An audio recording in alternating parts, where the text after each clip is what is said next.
Hey, everybody, Shane Presley here, Rock Paper Podcast, to tell you about my friends over at Music Record Shop.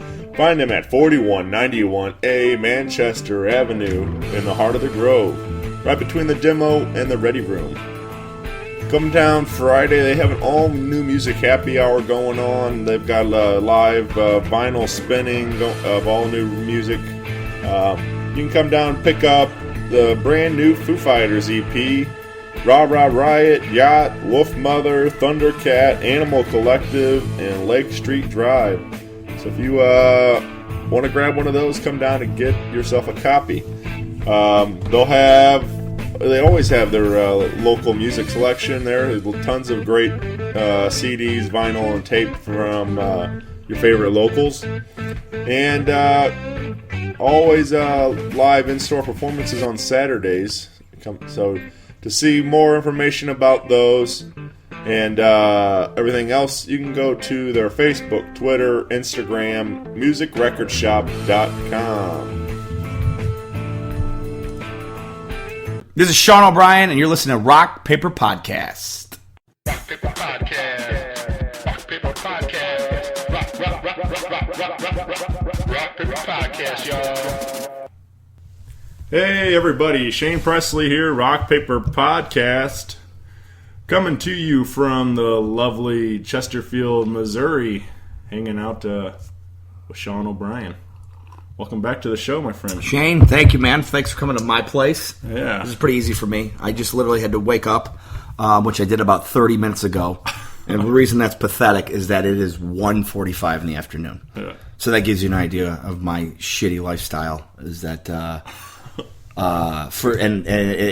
it's literally like I could have slept longer, sure, but I knew you were coming over, so I was like, I better get up and get productive. You know, like I got to start my day. Yeah, I got things going on. We got this going on. So yeah, I got up about 1 o'clock. So yeah, I'm really shaking things up in society. Granted, it's President's Day, and so a lot of people have off. But even the average person, I would think, was probably up. Like some people have already had 2 meals by the point right. I was still in bed. So. I will say, I guess, in fairness, my clock, though, goes the other way, where I'm a night guy. I am up till... I was out hanging out last night. I got home at like 1, stayed up, watched New Walking Dead, watched John Oliver, then watched whatever, Netflix, and then so the next thing you know, it's like 5. So I guess if you look at it from did he get more than 8 hours of sleep, I think it was right at about 8. Yeah. So I think isn't that regulation? Yeah. Like 8 is the standard? Sure. Which I know most people don't get, but I think that's what you shoot for. Yeah, I used to work nights like 3:30 to midnight. Actually, it was 4 to 12:30 for a while, and then it went to midnight. But anyway, I used to work that, and then I would go home, and then I'd, like the same thing you were saying, like I watch TV and stuff, and then it used to be Saved by the Bell would be on TBS at like 6 in the morning. Oh yeah, for an hour, and whenever I'd watch Saved by the Bell, and then that would be my cue to go. It's all right, time to go to bed. The sun's coming up, and it's curtains. Yeah. It's curtains. People are getting up. I gotta go to sleep. It's funny you say Saved by the Bell. That was one of those shows that it was. I can't put my finger on it. It was like annoying when it was already when it was on the air, like when it was in running like cycle. Yeah. I was already annoyed with it, but I couldn't stop watching the thing. Right. But like I was like, this show is so dumb. But I love it. And then then the show's done, but then they put reruns on TBS or whatever it is. Right. And then you're like, I guess I got to watch this horse shit again. I don't even like it, but like for some reason I can't stop watching. I was like that with Full House. Sure. Without question, one of the worst shows ever. It was so beyond corny with this, oh, shucks, kids, and, every moment was like, you don't do that. Now you're going to get grounded for a week, but give me a hug and let's go get cookies. And they're like, thanks, Dad. I love, like, not one kid. Those girls never rebelled one time. Yeah. But I was like, this show is the dumbest fucking thing. I'm going to watch again next week, though. I think it was like on Tuesdays when I was a kid, man. Right. And I remember I think it was like that. And no, maybe it was Fridays. It was TGIF. Yeah, maybe that's what it was. I think they bounced around a little bit, but yeah, then they landed on the Friday Night Live. It was that, and I swear, I think it was Perfect Strangers. At least when the time when I was watching it was Full House, the Perfect Strangers, or that show with Paul Reiser. Mad About You? No, is that it? I think so. Shit. I think I have it wrong. There was a but whatever. The point is, it was just one of those dumb shows where I was like, I'm annoyed at it. Sure. Like I'm actually annoyed, yet I keep watching it. Saved by the Bell was in there. Saved by the Bell was a little bit more identifiable, at least to the fact because it was high school kids in the time I was in high school. But I was still like, man, these guys are weird. Yeah. You know, Slater's hair was weird then. Even then, I'm like, it looks like it's like Kenny Powers has it Eastbound and Down, like a Soul Glow mullet, Jerry curl thing. Just gross, I got it. I guess what's his name? Mark Paul was he was pretty good. Exactly, he was all right. And I don't know the hottest chick on there though. I guess I would go with. I'd probably take Kelly out of the crew, man. Yeah, although they all went different paths, man. She, I guess, tried to stay in acting, and then what's her name, Elizabeth Berkley. She made Showgirls, right? And then I don't know what happened after that with her. Yeah. And then that Lars Voorhees, I think she just got like heavy. Well, I think I'm not trying to be shit because I'm a fat bitch, but I don't think much happened to him. Screech, I think, is in jail right now, legitimately. Yeah. He was in and out because he like stabbed someone at a bar. Right. But it was in self-defense, but it wasn't, or who knows. But I think he got pinched for a couple months. And I'm not kidding. I think he's doing like 4 months, right? Like, and he's in the middle of it. Huh. And then Slater, hosts a fucking, what is it, Entertainment Tonight. And then I think Mark Paul actually is got some sort of career. I think he does well. He was doing some couple shows. But yeah. I just popped up on my Facebook memories or whatever that do that thing. And then it was 1 year ago the other day that they did that reunion thing on Fallon. Yeah. So, but they no dice with Screech and no dice with Lisa. Yeah. But it was really funny what they did that, and I liked they kind of did they made a joke about Jimmy was going to New York to do stand up and be on SNL, and then they were they said something about whatever Elizabeth Berkley's character, but they were saying, Jesse, it was that's like her becoming a stripper or something like that. And they laughed, and it was just it was nice playing on all that stuff that the real life shit. Yeah. At least it's honest. Yeah. I mean, I don't know that. I guess that Screech guy I've heard. Funny thing, he was actually in St. Louis a few months ago. Yeah, that's what I thought he was. And I wasn't around. I was gone when he was here, but I guess he was a nice guy. In fact, was it Valley Park? Yeah, it was in Valley Park, but it was just God, man. I don't know. In a way, I kind of feel. I don't know if I feel better for him or not. It's you play this nerd, literally, a fucking geek, and you got this dumb name, and it's just one of those places. It'll just follow you forever. You just can't shake it. I feel no matter what that guy will do, he'll always just be. That's what he's got to hear forever. He'll be 50. Screech guy for every goddamn day. He's probably in jail right now. And they'll be like, are you motherfucking Screech? And you're like, oh, God, man. I cannot escape it. That's the only time I feel for him. When you become such a character in a show that's all you're known for. But I guess that's all he kind of did. Sure. Well, I mean, that's I think that's all those guys. You look at Urkel, Jaleel White. Yeah, although he popped in a commercial. He was in a Honda Sunken commercial. But he still had Urkel. There was Urkel doll there with him. Yeah, because you got to identify him. Because you're I don't know. Who's this dude? It's just some black dude driving a car. I don't know who it is. But yeah, I mean, I don't know. There's all these guys. I think, I don't know. I feel that's probably with almost anybody, though. That's their thing. Obviously the Screech or whatever. But, there's all kinds of these bands, they hit with a huge song, and then, they regret that they don't want to play that song and stuff like that. And that's what you're known for. People it's like that. Absolutely, man. I mean, I don't know if this is. I think this is the band, and I think my buddy Matt was telling me this was years ago at Pops. Filter was there, and don't hold me to trial in this story, but I'm pretty sure he was he went and everyone wanted to play I don't know if it was Hey Man Nice Shot. It was whatever, one of their big songs, and I guess they were no, we're doing new shit or something. But now I'm mad at myself because now I think it's not Filter. Now I think I have the wrong band. But it was a band. It was a band. I don't know. Fuck, I might have my info wrong. But it was a band that was obviously done. Filter's a kick-ass band. Don't get me wrong. But I mean, it was a band that had a monster hit for sure. And then a lot of people wanted to hear that song. And then whoever was no, we're not. Yeah. We're not doing that. It's like you better do that, motherfucker. That's why you have money right now. Yeah. It's because of that song. My buddy told me a story about going to see. I think it was like Deep Blue something at Breakfast at Tiffany's. Yeah, going to see them like at Mississippi Nights or something like that years ago, and that was the thing. Like that was like that they did that song. You know, like they were like, okay, if you came here to see Breakfast at Tiffany's, here you go. They played a number one song, the first song they played, and basically saying if this was all you showed up to hear, here you go, see you later. And like apparently like the whole place like cleared out, like everybody came to hear one song and left, and then according to his story, you know. So I was just I was like, that's not really a great move to, you know, you might want to think, you know, save it for later in the set. And yeah, I mean, look, man, be proud of it. Who gives a shit? You know, you think Bono wants to play Streets Have No Name? Right. They probably want to put a gun to their head every time they hear that, but they have to play the damn thing. Yeah. People go bananas. In a live, hate that band or whatever, in a live forum, that thing is beautiful.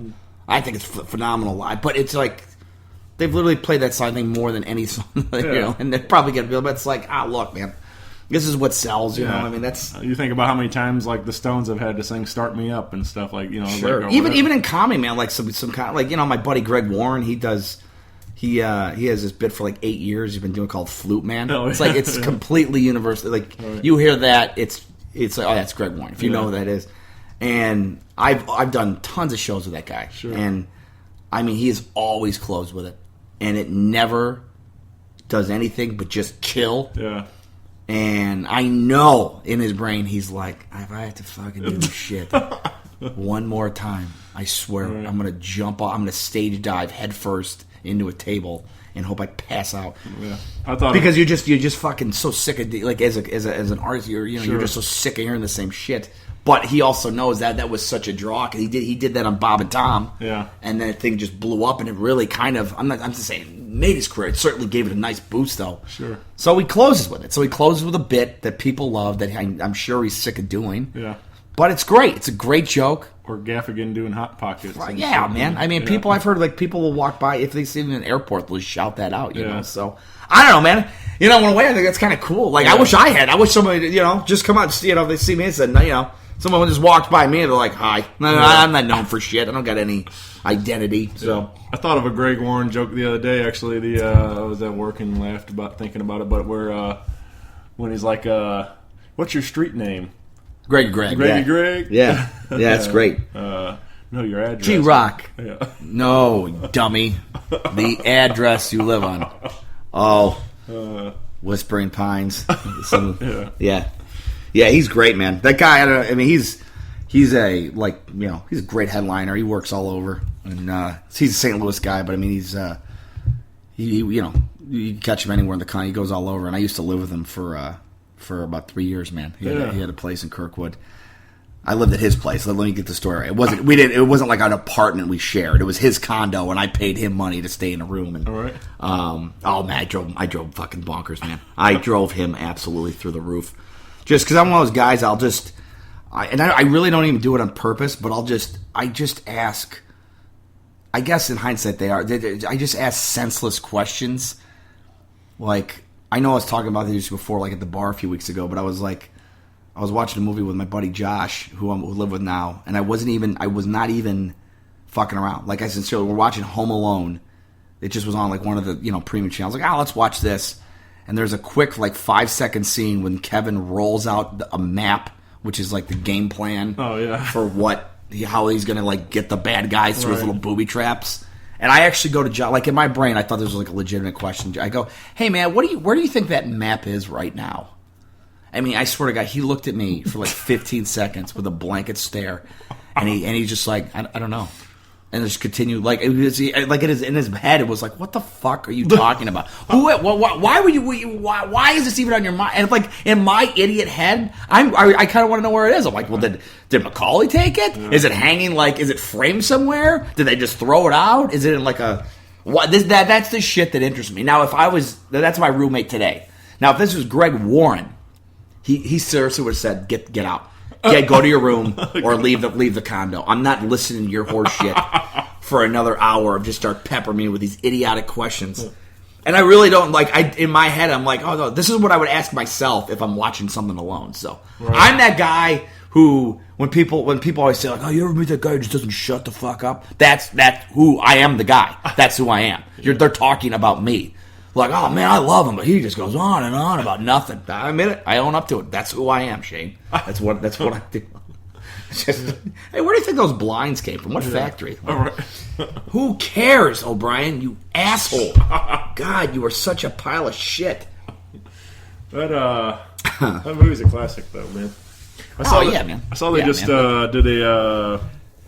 I don't know if you caught that on. There was some people were sharing the video around, but Kevin. He was riding the car or something. What was he doing? He was just being all crazy and smoking and like. It was like a little, just a little, short film or YouTube video thing. But he, Macaulay Culkin, relived the Kevin McAllister character, and it was like a Uber thing. Like he picked a. That's right. He gets a car, and then the guy is like, he's talking, or he's the driver, and then like. The guy's like, he switches places with the driver, or the customer, I guess. Sorry. Right. So that guy starts driving, and then Kevin's sitting in the back, and he starts saying like, "Oh man, yeah, just things have been crazy, Like first, my parents left me at home. They all left to New York City without me. He's like telling the whole story, and then these guys break in, and like so. Anyway, it's just kind of funny, to. Now he's in 30 years old or whatever. Yeah, I think he's 35 or 6, man. Because I think the kid's he's the same age as me. Yeah, right. Yeah, but just it was just really funny, kind of going back to what Kevin's doing right now, kind of thing. And and that's God, man, it's got to fuck with your brain a little bit. I mean, being like a child star that young. So he was 10 years old, I think, when that thing blew up. Yeah, and I mean that thing was out of control. Like I remember, I think I saw it in the theater twice, and then it came out on VHS. And I think I got it as a gift. I would loop the movie. Yeah. I mean, it would be like I'd play the damn thing, play it again. I swear to God, I think I watched 6 hours of it back to back to back. Right. It was just the coolest shit when you're 10 years old, man. Everybody wanted one of those talk boys and all. Which one was that? The tape recorder thing and all that. Oh yeah. That was from the second. Yeah, but I mean, that's. But I know what you're saying. Yeah. Everybody wanted to have all the stuff all the little gadgets and things that Kevin had in his. Yeah, I also like how they take criminals and they just make them look like these knock-around guys who are harmless. These guys are trying to burglarize. He's a felony, and it's like, like they're just all shucks guys. But that's what comedy is, man. It's preposterous and silly. And I love I think that was Pesci right after Goodfellas, I think, which is even more like he plays this nut job of a mobster. And then he goes into this goofy burglar who's stepping on nails and getting paint cans thrown in his head and falling on, micro machine trucks or whatever the fuck. And doesn't curse a single time. Yeah, no, it's like, I'll get you, you little piece of crap. Who talks that way? Doesn't your grandpa say that when he's mad or something? He's always just gritting his teeth and growling and like. By the way, we should just call this podcast "What Happened in Circa 1991" because we have hit on Full House. Hey man, this is Saved by the Bell. And by the way, that's the beauty of this shit. Like we had no plan of talking about any of this at all. We actually had a plan about at least 20 other things, but that's how these things work. That's why they're fun, man. Hey, you put up an idea. We're putting out the tough hitting issues, man. I want to say something real quick. This is nothing to do back. It was about. Man, I tape all the late night shows just to see if they put on comics, and I tape DVR. Tape. I still have it, and I still say tape. Yeah. We use that as a metaphor, but DVR, all those, and I'll be honest, man. I have respect for all those. I really do, man. Conan and Fallon and Kimmel and all. Dude, Fallon. I don't get it. Yeah. Like that is all. Like I just don't think. Like his interview style, just to me, just seems like he's always slapping the desk and falling. Like to me. Kimmel, I think, is great, man. Yeah. Like that guy is the closest thing to a great host. Sure. But Fallon kills. People love him. Yeah. Every celebrity comes out, dances with them. But there's just like this thing with him where I'm like, I can't tell. I was like, is that who that guy really is? Is he just the nicest guy in the world, or is he playing it up for the camera a little bit? And you don't know. Where to me, I feel like a Kimmel or like that guy is being as genuine and real who he is. I don't know, man. And in I no way that I'm not shitting or slamming. You know, like fuck. If anyone ever called me to even just go watch that show, an audience, I'd be there. But I don't know. I watch them to see what comics are on, and you know, I'll just sometimes just delete if no guests I know of. But like I watch a few and like it's just like.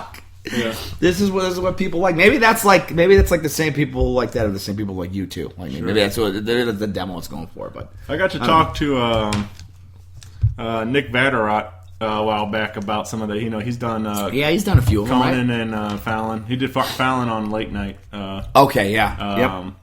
But yeah, I mean, I don't know. He's the way he talked. Like those guys are real nice. Like he didn't really get to hang with them much. They kind of came in and introduced themselves, but they. We're kind of making a joke about how, like Conan, you know, he's all about supporting these stand-up comics and stuff. Yeah, absolutely. But it's just funny how, like, it just kind of every time a guy does a set or a girl does a set, and he walks over, he's like, "Oh, that was great, you know," and like. It's just funny that how he says it every time, so it kind of starts to lose its effect, you know. Like, right? Yeah, it's just almost like a stock line. Yeah, you know, man, and regardless of what they do, man, it's like you're on a national platform. Yeah. You're on his show. I mean, no matter what, and that shit's already been passed. Like they already know what time we're going to do it. Just hopefully it lands in the audience. But the audience is pumped in. Like they're not pumped in. I should say, like with fake. But there's a warm up guy probably timing punchlines and saying go. Yeah, Jimmy Pardo. Yeah. Who's coming to Westport soon? Yeah, that's he works for Conan. Okay, does he? Yeah, he'll be in St. Louis in a couple months. Yeah. Funny thing, just to end about these late night guys. About a little over a year ago, Greg Warren, who we were just talking about, was on Late Night with Seth Meyers.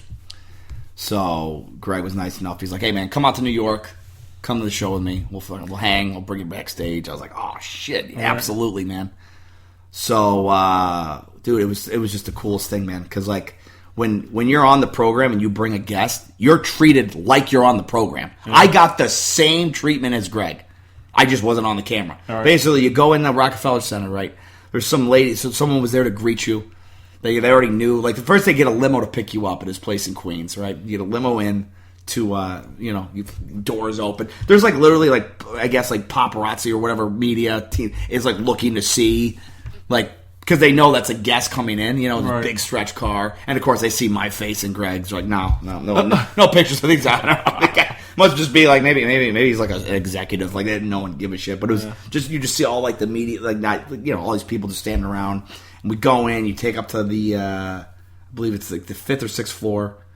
6th floor, it's the same floor as SNL, man. And it's so cool. The doors open, and you just look down the hall, and you see like the main hall to SNL, and you just see like I just remember seeing it was the coolest like sight, man. Like I just see all these wardrobes and pictures, and I'm like. For 5 seconds, I was like the greatness that has been passed through this hallway, man. Definitely. It was absolutely mind blowing, man. And then we just kind of go around another hall and another corner, and then we're in the Seth Meyers studio, and right in the green room, man. And it was just cool, man. You just felt like for 5 minutes, I felt like a fucking rock star, man. Flat screen TVs, all the food you want, man. Drinks, beverages, the whole thing. Seth comes in. Right, so Seth comes in, says hi to Greg. Now I'm in the green room. Greg's publicist, Greg's agent, and I think his manager, man, is in the green room. So Seth walks in. I'm like, oh shit, here's Seth. Get the fuck out of the way, Sean. Just get out. I literally try and just hide in the corner of this green room, which is not that big, by the way. So now fast forward, Greg's meeting Seth. Hey, nice to meet you.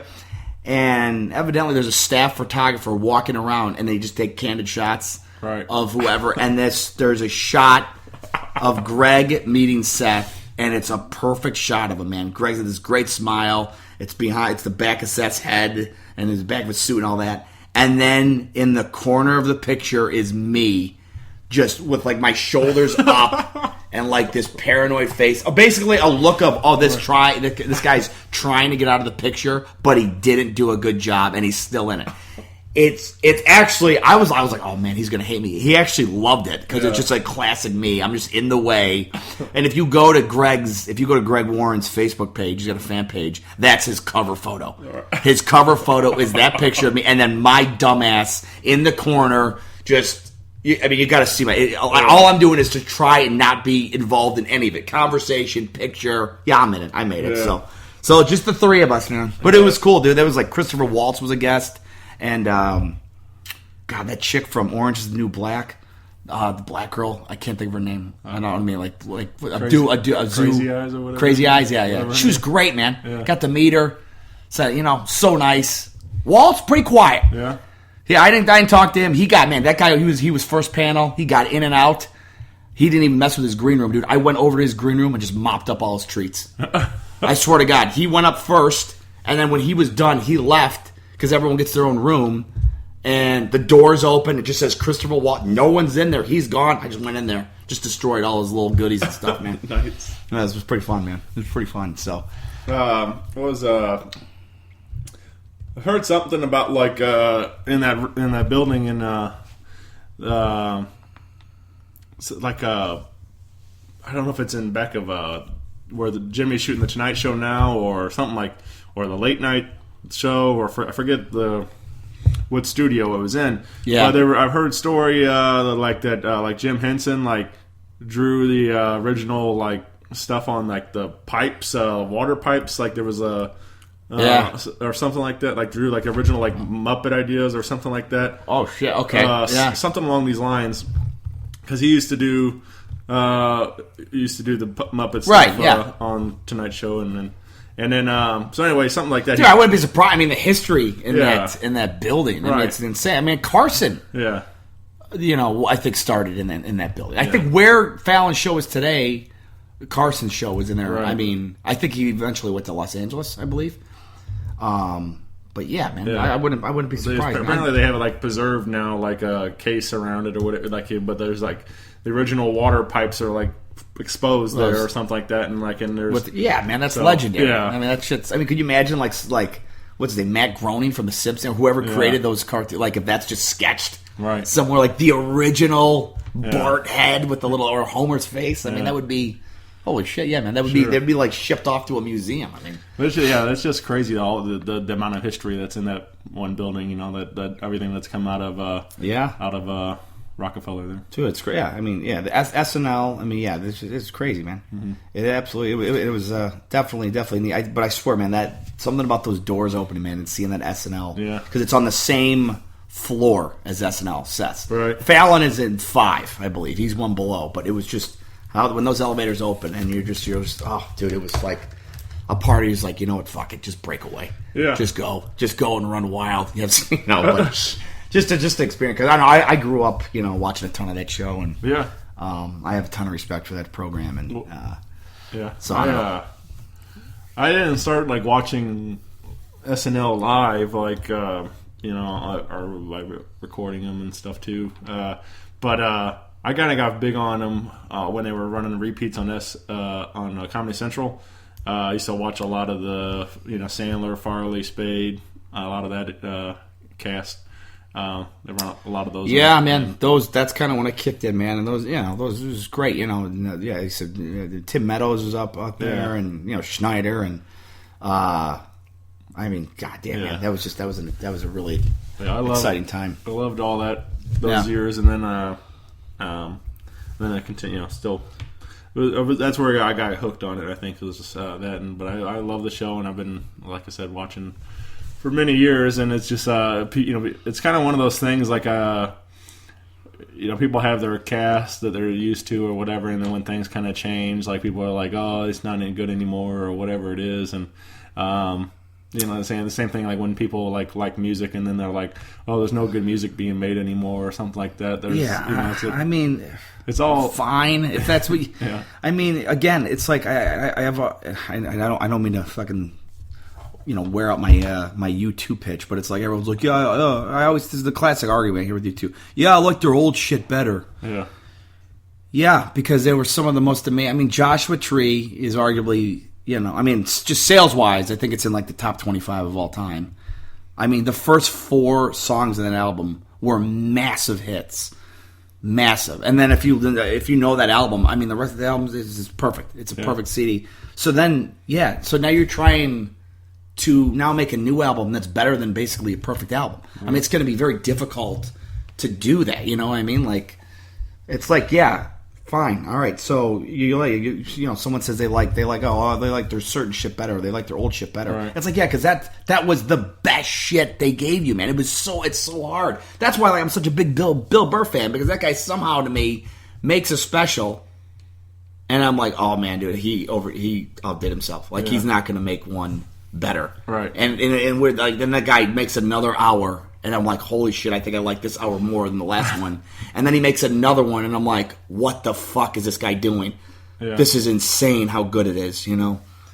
And it's hard, man. I mean, it's just hard to do. But I know, there's also a thing, too. People are just jaded. I mean, sure. There's just this thing, like, I don't know. It's like, just come on, man. Try and not be a little more open-minded. Like, goddamn, how bad is something it's got to be if you're a fan of the music? Like,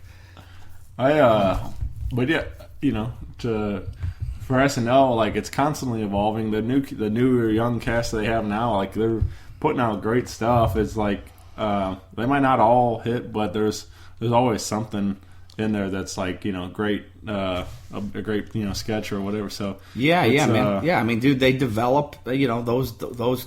You know, that cast, they'll turn into fucking megastars. You know, usually a lot of them. Sure. I mean, it's wonderful, man. And that's so. I mean, think about how many sketches have been done right now, too. Yeah, I mean, and that's the thing. To come up with a new idea. I mean, there's just like, you can only pull from so much world. Right. And I know it's a massively huge world, but you know, there's been Mad TV, and then you got, you know, people just doing their own shit on YouTube, and then, you know, even like you know, Odenkirk and what's his name, you know, David Cross. I mean, there's all these guys, like, and they're doing the best kind of original content. You know, Schumer's got her show. It's like, you know, man, it's fucking hard, man. Sure. It's hard to make a good, fresh, original one, man, because it's like, fuck, there's just so much content that's been talked. That's why as a comic, you're like, the amount of times in my brain I've bailed on new bits because I'm just like petrified. I'm like, oh, come on, man, you can't be the first one to think of that, or say, you know what I mean? Like, you really can get in your own head with that shit. That's always my fear. It's not even about like, well, I think the joke will work or not. It's like, did someone else do this? Or, you know, I'm sure. You know, and then there's that thing as a comic. You got to be like, okay, you almost have to know a little bit, like, if this is hacky or not. Like, it's like the old joke. Like, you can't go on stage and do jokes about like, what's going on with, you know, like side effects with all these pills. You know, like. I get nausea and diarrhea, and it's like, isn't that why I took the money? Like, that's one of those bits where, like, I swear, at one point, so many guys, you know, touched on that. Yeah. To the point it was like, all right, it would be a hack premise, you know what I mean? Right. You know, even like airplane food and shit like that. That's just some things you just know, but it's like, you know, then a part of me is like, well, I don't know, what if I had an airplane story and it was like a real unique and original thing to me, you know? Like, what if it was like this thing where... But even that, I'm like, no, I don't want to say it. I don't want to say the word airplane even on stage because I feel... But then again, I'm sure a lot of guys would argue with that and say, no, man, fine. If you're not... As long as you're telling it from your own heart and your own perspective, then you're great. And if you get flagged on and says, hey, somebody else does the... You know, all right, great. Now I know. And now I'll drop it. So I'm sure... That's one thing I know, man, watching so much comedy, man. I mean, you hear a lot of premises that get repeated, you know? And it's just like, what are you going to do? You know, that's again, it's the world. You can only pull from so much world, and that's why I at least try and keep it talking about my life a little bit, and try and keep it somewhat not too, you know, too observatory of you know, just looking at shit and then giving my opinion on, because that's where you can start trampling on, you know, like especially now, like all the politics shit, like, you know, when you do political jokes, it's like so many people are just you know, on Twitter. And, you know, even on the TV shows, you know, Riley and Marr and all those guys, you know, they're all doing it essentially. So it's like, even if you think you have like the best Bernie Sanders joke or Donald Trump joke, there's a good chance somebody probably has a similar spin on it, you know, because you're just giving your opinion. You know, it's not an experience that you're really having in the sense, it's just what you think of. All right, so by the way, because we were, you last night were on The Point. Yeah, man. Yeah. With all right, so people don't know what's going on with that. So, all right, The Point's a local radio station, right? It's been around here for a long time. They do a Sunday night show, and then who were you with? Yeah, it was Cornbread on the Sunday night local show, and I've known of him for long. He does like these they used to do broadcast it live at Pops for the Sunday night local show, and they'd have bands come in there and play, and all this stuff. And then so anyway, I've known my friends played down there, and then they get played on the Point and stuff, and I've known him for a long time through that. And then he also had a band, or has a band called Brook Royal. He plays drums with, and so I'm a fan of that too. And so I've just seen him around the scene for a long time. And when I started doing the podcast, I reached out. I said, "Hey man, let's obviously mine's all local music. You're all local music. Let's talk." And so I threw it out there, and I had him on the show once before with Brook Royal, and then he invited me on his show to talk. And then I also recorded a little interview with him last night, so I did about 25-minute interview. That's great, for man. my show, and then I was on the air with him for a couple segments, and it was really exciting, man. It's my first real radio thing. I did. Man. And dude, I think I told you this off the show, but yeah, what you're doing for these guys and for even comics and band, I mean, it's incredible, man. I mean, even today, you live 30 minutes from me, dude, and it's just really a nice. I know you're not getting rich if you're making much off these, you're just doing it for the love of the artist and the shows, sure. And so that's that's a wonderful thing, man, because that's just people like you are hard to find. It's not a common thing, and that's so hoping, man, this thing will, really start getting some legs and moving. It sounds like, I mean, what are we at? Episode what? This will be mid 170s or something. I mean, that's unbelievable, dude. Yeah, man. Well, I'm trying. I'm thinking of trying to. Do you have any bands that you really enjoy, personally, where you're some of your favorites on the show here? That you're I don't know, there's something about you guys just connected real well, and you're oh man, there's something about these guys that were just incredible, or do you kind of feel like it's pretty even with?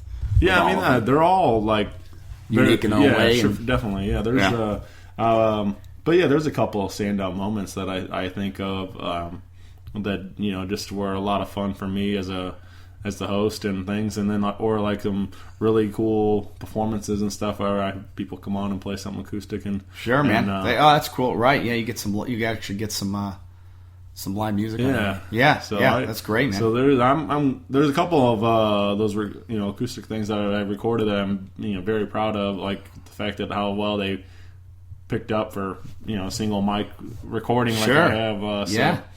Speaking of hack questions, so who's your favorite band? I know you've been asked it a billion times. Top. You don't have to. I won't even pigeonhole you on that. Just say name one that's in your top 5. Yeah.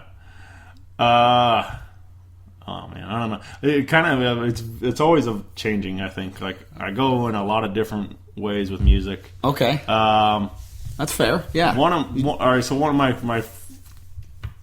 probably one of my most recently favorite shows I've been to. That's coming to mind is J.J. Gray and Mofro. I went to see them at Kansas City and Knuckleheads. All right, yeah. And I've been a fan a long time. That was my first time getting to finally see them live. But what they did live and their new record and everything, and just the energy that they capture and stuff is just a whole lot of fun, man. They're just great, soul kind of music stuff. A lot of the new record I described it was like a Temptations album, with the different singers and stuff. But it's that kind of feel right. Instrumentals were kind of right. So then, will you kind of gravitate towards a band more based on how you see them in a live venue? Does that kind of affect, or are you more I don't know if they're studio albums or whatever is good? Yeah, I mean, for me, I love the live experience. I love going out to right. But I mean, that's why I do what I do. I go to shows all the time, going to live comedy all the time and stuff. And, you're a goddamn wizard. Somehow you're you'll be in Kansas City, but then you're also Columbia in the same hour. I swear to God.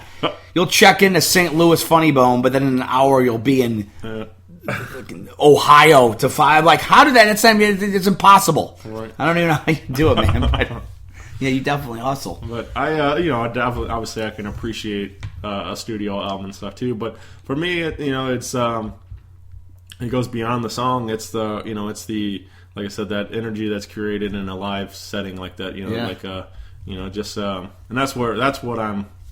that's what I'm hooked on. It's sure, that feeling that the great music way moves me and stuff. So that's great. I mean, that's exactly what these bands and artists want, man. The guys are your passion. So Good for you, man. But yeah, I mean, and it's not all me. Like I said, obviously, I'm a huge comedy fan. Yeah.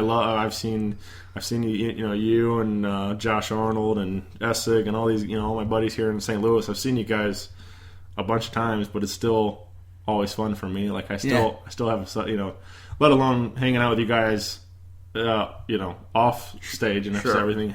We're buddies, but it's like, I love watching you guys perform and that dynamic of that. The show is always going to be different. Yeah. It's like, because you never know what. Who's going to be in the crowd, how it's going to react to, and watching you guys work and come up with bouncing off the crowd and feeding off that energy too. So absolutely, man. That is one of the neatest things of the job is that you'll do 2 shows on a Friday, and one could be dog shit, and you're like, oh, this is and then you do the same act. You're like, all right, let's just hit restart and different audience, and it's just magical, man. You're like, fuck, wow. And that is definitely, that's what you experience with your bits, where you're like, you throw it out there and you're like, all right, this is a strong joke. It works 90% of the time, and then 10% you're like, why doesn't it land? But yeah, it's the way you said, man. It could be, just how that crowd is, man. Again, is it too personal? Are they too sensitive to the subject? There's a million factors, but it does make it pretty neat, man. That's of live stand up. I'm kind of getting to that point now where. There's I've been doing a lot of these, and then sometimes I get to thinking to myself like why I'm even doing it. Sometimes it's like, or what it is, and then but a moment comes along sometimes like a cornbread calling or whatever. These moments like that man, and it kind of lights a fire again, and so I kind of I've beaten that for me. I feel like I connect even more now to comedians and artists and musicians doing it, because I feel like I've talked to enough of them, and that's the same thing they battle with. They're you got off nights and you got good nights, and you keep chasing that high of that good night. Dude, there's no question, man. And that's I mean there's been moments that I've had shows that have been so awful, then I'm like, fuck, I'm done. And I know it sounds like a baby mentality, but you're just so mentally exhausted. Right. Because it's such when it's great, man. Don't get me wrong. It is there really is nothing better in the world. It's better than any fucking drug. It's better than any fucking sexual experience. It's the best to me. Stand-up is the neatest fucking feeling. However, when it goes off the runway, you're just alone up there dying. People are staring at you. Although I've been pretty lucky, man. My act doesn't really cross lines or boundaries. It's not a safe act in a sense, but it's nothing.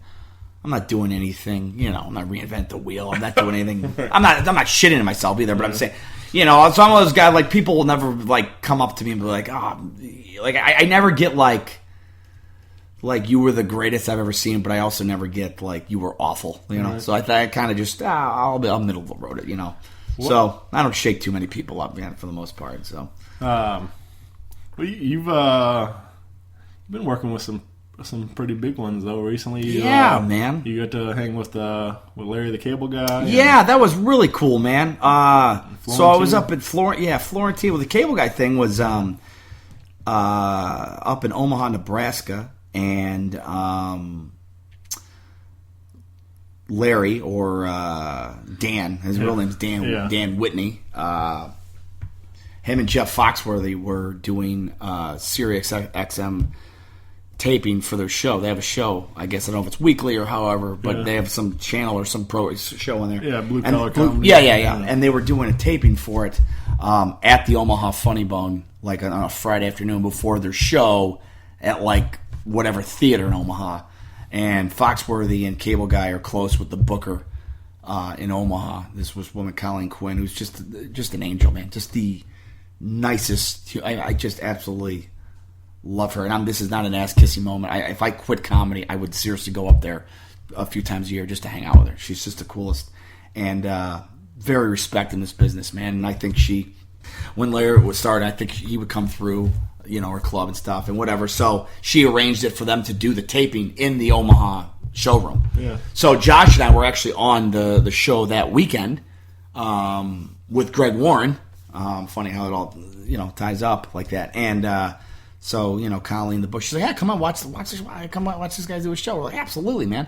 So we, watched the show. It was like an hour. It was great. It was like an invite only. There was like 300 people in there, and then everyone's leaving. We're just hanging around, and then Colin's like, hey, come meet these guys, and talk to Jeff for a few minutes. Man, he was cool. He was talking about the Braves. I think he's from Atlanta, and we were just talking sport. And Caleb, I could not believe how cool he was to all of us, man. I mean, it was just like he treated us like we were on the same level as him, man. There was no, he was like, hey guys, thanks for, it's nice to meet other comedians. Thanks for watching the show. And man, he really, it's funny because I feel like obviously he's doing a character, but I feel like he really, I didn't realize how it felt really like when he's out of that character and just talking as a dude, man. He almost sounded like, to me, like a Northeast guy, man. Yeah. I almost felt, I was like, holy shit, man, you really do kind of dial in that kind of accent and stuff. And hey, look, man, good for him, man. That guy has a massive following, and he does things the way he wants to do them. And look, it might not be for everyone, but dude, when you can sell 20,000 seats in a city, you know what? Sure. I don't give a shit who you are. I don't give a shit how bad you. That's pretty impressive, man. Like, you're doing something right, and just a great dude, man. And really, really cool to meet him. And then Florentine, I've worked with a few times. Jim's been great to me. I was with him in Kansas City about a month ago. And another guy, man. I mean, like, when you go to some of these cities, man, they like to use local openers. And he was like, he went to bat for me. He's like, no, I'm bringing a guy from St. Louis. He's great. He'll do well. And he did, man. Yeah. And man, I've had I've got to work with some really cool dudes, man. And that's one thing I had to say, man. I'm not even just saying this to say it. Like, everyone has genuinely been pretty nice, Yeah. I mean, from Todd Barry to Judah Freelander to even I got one of my first shows ever was Bill Burr and Anthony Jeselnik. I mean, you just do a laundry list of dudes, and it's cool, man, because you actually get to meet these guys and hang with them a little, and sure. They're just dudes, man. Yeah. They're just good guys, man. I mean, I say it all the time. That's exactly why I'm doing this. Like, I like, luckily I've been fortunate enough to be, becoming friends with these guys, and be able to hang with them, and that whole thing, like when they're not on the stage, get to know them as people, and then it's really cool to see, get to know them as, like I said, become friends with them and know them as people instead of I look at, for one example, is Steve Ewing of The Urge. He's I'm a huge Urge fan, and for the longest time was like, man, that's The Urge, it's like, but now I walk into somewhere and I see Steve, it's like, hey man, great to see you. It's like we are friends now, and it's like I pinch myself thinking like, this is nuts that I'm getting to hang with Steve Ewing. That's fine. I remember when I was whenever Jump Right In came out. Yeah, I don't know what year that was, but I think it was before like 2008. Right. And I remember it was like that was. Whenever that song was out, I was living in Rochester, and there was a local radio station that played like a lot of independent music, and just kind of like these bands that like aren't like these big commercial bands. I remember hearing that song, and I remember I was like, oh, this is catchy as shit. Yeah. And I was living in St. Louis. I didn't know that they were in St. Louis. I had no idea. Mm-hmm. And then I moved here, and they're like, hey, you know this song? I'm like, yeah, I know that song, man. I played on BER in Rochester, and then I explored them some more, and I was like, oh shit, man, yeah, they got a cool groove to them, man. I definitely dig them, man, for sure, absolutely. I've kind of talked about it, but one day my buddy, so last year for the 1 year like party of the show, I did over at Steve's Hot Dogs, did like an acoustic brunch thing over there with Steve. Yeah. And it went real well, but I was talking to my buddy Will, like before, I was like, so Steve Ewing texted me the other day trying to tell me I need to get the lineup going here, and I was like, and he goes, so Steve Ewing just text you? And I was like, that happened. Like, it's pretty crazy sometimes. But if I could go back and somehow tell 15-year-old Shane that he's hanging out with The Urge, I know, isn't that absolutely, man. That's the beauty. To me, I like that. I like the fact that as an adult you can kind of have that joy like a kid on Christmas feel with artists or comics or whoever you're into. Yeah. Like, some people are like, no man, don't act that way. Don't be a professional. And I'm like, no, I won't. I will. I'll be excited and love it and not give a shit and take pictures and then and just be like, yeah, I got to hang with, Yeah. I love it. I don't give a shit. Because, if I was ever fortunate enough to be in that position and someone said it to me, like, how fucking flattering is that, man? Sure. If someone's like, yeah, man, I've been watching you for 10 years and you just are like you'd be like, wow, man. Yeah. A part of me would be like, all right, you're lying. But then I would be like, no, man, this guy really, or this girl really likes it. Holy shit, man. Like, what? I don't know. To me, I think that would be, there's nothing more rewarding as an artist to hear someone be like, be looked upon, like, because of not just because you're a person, because of what you're doing on a stage. Yeah. Man, it's the greatest. I was thinking when you mentioned Jeff and Larry, I thought of there was a couple years ago now. They came through Scott Trade, and I was given free tickets. Something happened with they weren't able to use them that night, and they said, "Hey, it was a friend of mine." And they were like, "Here, but you use these tickets?" And I'm like, "Sure, yeah." And they were like probably close to $100 a piece, or something like that. Yeah. Like, it was because it was a blue collar tour, so it was Jeff, Larry, Bill, and they had Reno. Rick Collier. Yeah. He was. He was for a long time. He was Cable Guy's opener. Yeah. I think when he was like a club act. So Maybe even like in theaters too. Yeah. Like, I know he was an opener. He had lines. That guy was at Westport a few years ago. Sure, but yeah, they didn't. Ron wasn't with them on this run of it, but Anyway, they it was awesome though, man. Like, and we happened to be like sitting on the near the aisle where they entered at, just out of luck, and so they come through and go to the stage, and they all did, just like in the DVD, they all did their own couple 20 minutes or whatever, and then they did brought out the stools, and they did some storytelling kind of stuff after that. Right. So that was that's my favorite part of it. Just while all four of them up there hanging out, and it was more like Reno was asking questions. Right, and then they were that's kind of what they did in Omaha with Yeah. their show, man. They were just bouncing off. Sure. Stories from the road or from whatever, and you could tell it was real natural and not scripted, and it was, and they had a great time, and the crowds loved it, man. We were right there as they were leaving the stage too, and I had a notebook, I threw it down there, and I got Bill, Jeff, and Larry all to sign it. So oh, that's great. Oh, no shit, man. Yeah. So it was pretty awesome. Just happened to be on right on the aisle. Yeah, where right angle, right. Yeah. So we reached over the rail and handed it down there, and they all signed it. Hey, thanks, man. So it was a cool moment, man. Just you don't get that kind of stuff a lot, but it was neat.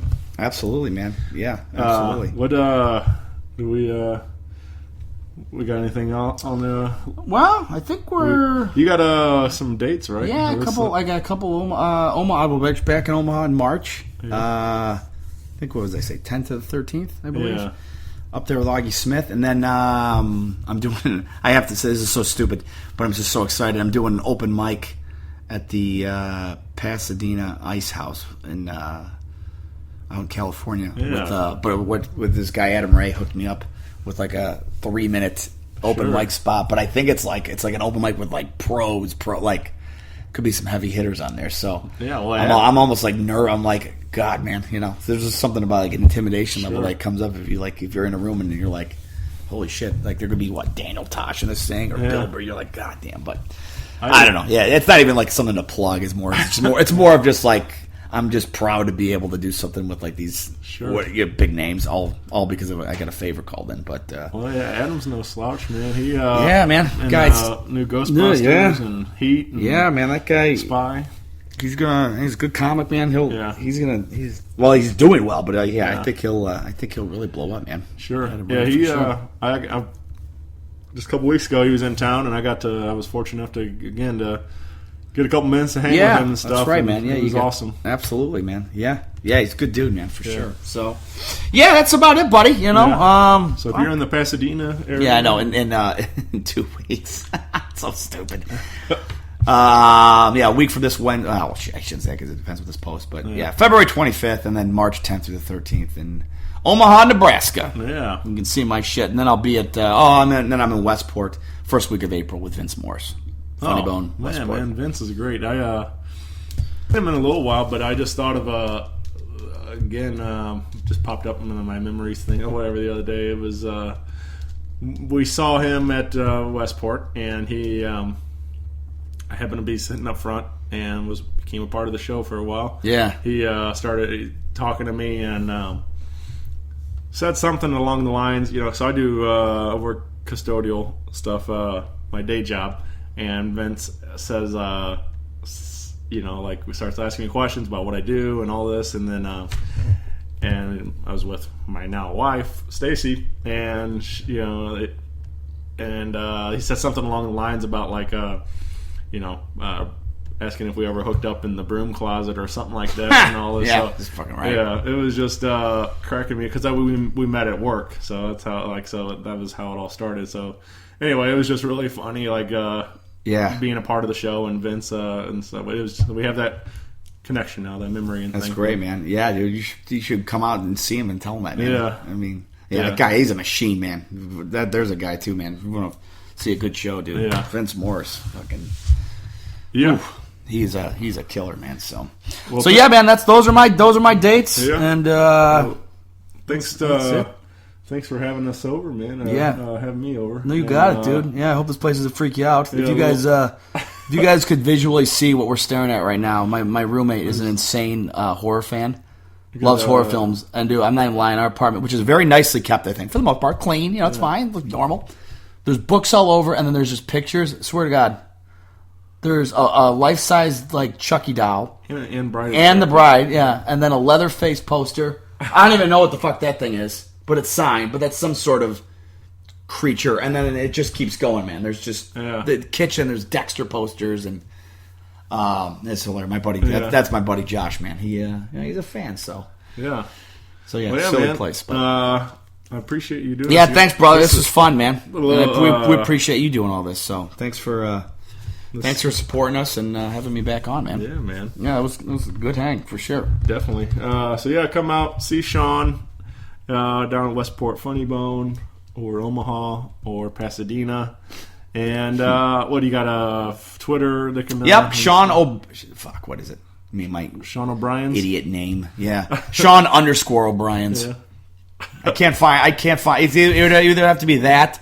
Or like Sean O'Brien 6482971 because there's just no neat way to fucking all the handles have been taken on Twitter. So yeah, I'm on there. I don't do much of it. I try and tweet a joke. It just sits there. I think everyone's muted me.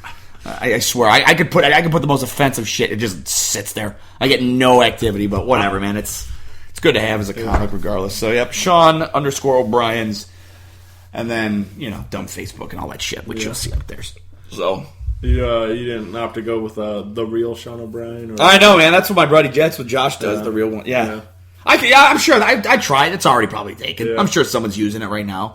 I just say the fake one. What's the not real one? Florentine, I think his is like Mr. Jim or something. Or Mr. Yeah. Well, because sometimes what people do is like, if they know like a celeb or someone big that's not on Twitter, they'll actually grab their name, so then they have to... Sure. Do like, or maybe they legitimately do have the same name, or we got it first, like. Yeah. But like I try to get a SeanO'Brien.com, please. Take a number. It's like some dude who's in the picture business or something. He's like photography or something, I believe. So it's funny. You wrote to end this thing too. Greg Warren. I don't know if this has changed. This was as like of a year ago. Greg Warren's website is GregWarrenComedy.com, and someone, at least I don't know if it's changed. If you went to GregWarren.com, it was just a white, basically, background that said, "This is not Greg Warren." That was it. Yeah. Like some asshole bought a domain. It's nothing. It's empty. Yeah. But I haven't checked on that in a while, so I always thought that was it. So we had to go.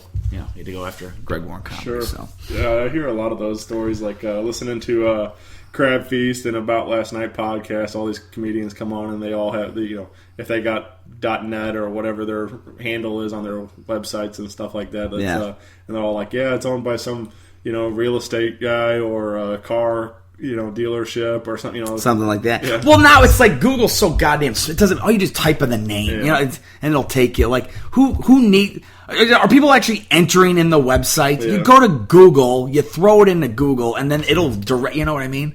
Yeah. Like, it doesn't matter. Like, right. Everybody. I mean, that's the thing. I think even before that, people are going to Facebook and Twitter anyway. Like to find your stuff. So you go. Yeah. So it doesn't matter. Like Jim Florentine's podcast is called. comedy metal midgets. Yeah. You know, like.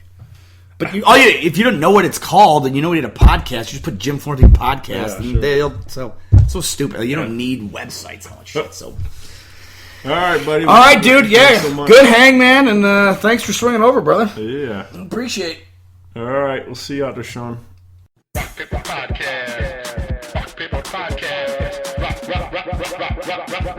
Rock Paper Podcast, y'all.